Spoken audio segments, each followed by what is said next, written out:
Ils sont 10 solides gaillards sains de corps, grimpeurs émérites et experts en descente de canyon. Pour l'esprit, là, le doute s'installe. L'eau comme l'air avoisine 0 degré, pourtant, ils vont descendre cascades et rapides figés par la glace. Seul le visage reste exposé à l'air libre, leurs combinaisons sont, elles, totalement étanches. Il y a uniquement les mains et la figure qui est au contact de l'eau. Le reste, on est au sec.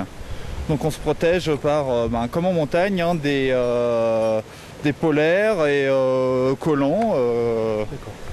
On est au sec à l'intérieur. Allez, même pas peur, juste un peu de fraîcheur quand ils se glissent dans le ruisseau.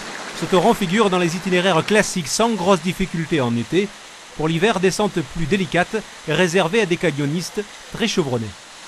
On essaye donc d'avoir des parcours qui sont adaptés à cette pratique avec des groupes non plus on n'est pas non plus des vingtaines, hein, ça c'est une règle qu'on travaille à savoir le nombre de participants et surtout à l'heure actuelle on en est vraiment à dire que pour l'instant c'est réservé à des experts qui sont rapides, qui l'étaient encadrent déjà, ont l'habitude de mettre en place des manœuvres de corde, etc. Autre précaution, une attention particulière pour l'accès au torrent de montagne situé sur des pentes raides propices aux avalanches. Bref, prudence renforcée pour la pratique du canyonisme hivernal. Après 1h30 de progression, une dernière cascade gelée à dévaler, et revoilà les 10 canyonistes en bout de piste. Une seule trajectoire parfois dégagée au piolet pour éviter les chutes de blocs de glace. Les joues rouges mais les pieds au sec, ils en terminent, quittent le courant d'eau vive et vivifiante.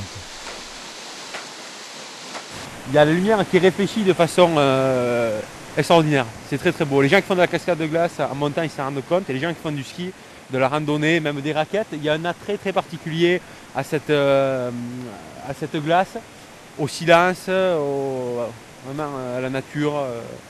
On est vraiment dans un environnement particulier très, très beau. Toujours pareil, hein, l'équipement fait que nous dedans à l'intérieur on est sec, donc en plus certaines avec les chaufferettes, donc on a chaud, on sent l'air, à la rigueur le plus frais c'est le visage, quoi, le nez, le visage. Voilà.